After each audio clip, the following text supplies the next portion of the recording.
This is a special edition of WeatherScope with the latest winter storm update. Aspects of the blizzard of 96, which continues to throw the moisture back into the cold air.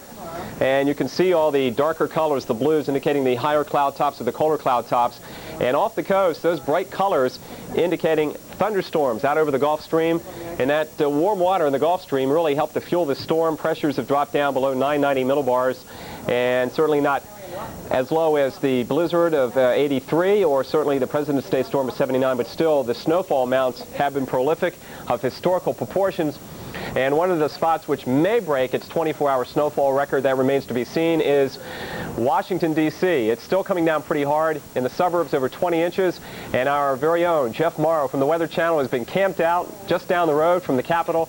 And Jeff, it looks like it's snowing and blowing again pretty hard. It is snowing and blowing again pretty hard here, Mike. Just when we think that this storm is going to loosen its grip here on the nation's capital, it just winds back up again and throws another big dose of, well, we've had sleet, we've had small little snow pellets we showed you about an hour or so ago. It tried to clear up a little bit, some dry air came in, and then it started snowing hard again. So we're definitely not out of the woods here yet. It's hard to estimate the snow total here anymore because the wind is blowing and drifting this powdery, sugary snow around a lot. But I would estimate about 15 inches or so on the ground here on the mall. The Capitol, which we have been able to show you behind me for several hours, we can't do that because you can't see the Capitol from here. That's about a half-mile away. It's obscured by the snow once again tonight. And just checking the observation from National Airport not far from you, sustained winds at over 20 miles an hour, and they'll be picking up and becoming gusty tonight and tomorrow. So we're going to have blowing and drifting of the snow, and that's going to hamper the road crews certainly, although the rush hour tomorrow morning coming in on the Shirley Highway or the Capitol Beltway is probably going to be lackluster at best. At best, Mike, and from what I was just hearing on the local radio stations here, a lot of businesses, as well as the local D.C. government and the schools, they're all closed tomorrow, so I don't think there shouldn't be a lot of people on the roads anyway. Well, Congress got the government back open a couple of nights ago, and now Mother Nature shuts it down. Jeff Maher live from the mall in Washington. We'll check back with Jeff in about a half an hour.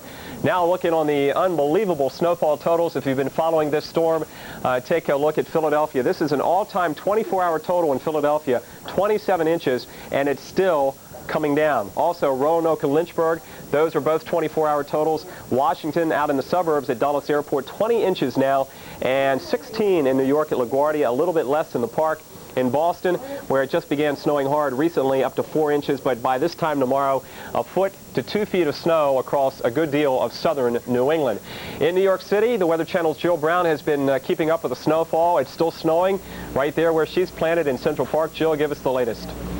Well, Mike, we are on the south side of Central Park, and we are in an area that is protected a little bit, so we don't have the kind of strong winds that we have just over here on Central Park West, where there's not much traffic at this hour. We have Central Park West, 1 block over Broadway. There are a few cabs that come by occasionally, the city bus, but there is a state of emergency now, so you are not to be on the roadways unless you're an emergency vehicle or in an emergency situation yourself. So I think that's helped out quite a bit. That and the fact that all of the ball games have been canceled, schools have been closed, just a lot of businesses at this point are beginning to close. So morning rush hour tomorrow, in spite of the fact that the snow will continue to pile up tonight, may be relatively calm, with hopefully everyone staying home except those that really, really have to get into work on Monday. I want to quickly take a look over at the bench because we know you want to see how much snow we have at this point. We've continued to measure. I'm getting into some big drifts at this point, and it hasn't been piling up as heavy as it was before, but you can see we got some pretty decent amounts here, maybe about 1 foot, and it's coming down at the rate of maybe an inch an hour, maybe not quite that heavy, but definitely continuous. Okay, Jill, next time you go out to New York, we're going to take you, give you a Weather Channel yardstick to take along in a storm like this because you may need the yardstick. That's Jill Brown live from Central Park in New York, and again, we'll go back to New York and Jill in about 25 minutes. Now we'll take a look at the video from Long Island. You think it was snowing hard in New York City today. Look at these scenes from out around Ellington, and this is basically all snow except for Salisbury, Maryland. As far as we know, it's all snow in this area, even down south in Georgia. We're still getting some snow showers coming down at a pretty good clip the past hour around Gainesville. Visibility is below a mile. The snow showers continue in Atlanta and Birmingham, adding more snow to the highways, and certainly it's going to be a rough rush hour, especially in those areas which didn't melt off today. Moving in a little bit closer, we can see the heavier snows, the darker green here on the radar, now stretching from around Baltimore and Washington. Look at this dark green north of Atlantic City, moving up towards Asbury Park. Snows really advancing quickly towards Boston. But if you're in northern New England, we're not going to see the snows advancing, the heavier snows advancing too far into New Hampshire and southern sections of Vermont, even up through the Capital District. Albany is not getting a whole lot of snow, and the heaviest will be downstate. Speaking of downstate, let's go down into the Carolinas and Georgia below, which is sitting around here. You can see the spinning action with our storm in the jet stream level, and that's why you're still getting snow showers in Atlanta and Birmingham. Those should end later on tonight, but the wind chill is really going to be a major factor.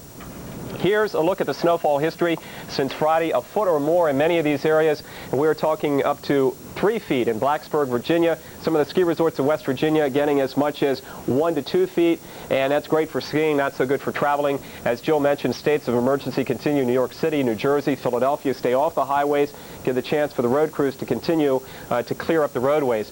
Here's our storm. There's an area of low pressure right over Salisbury, Maryland. Once you get past the storm behind it, the cold air rushes in.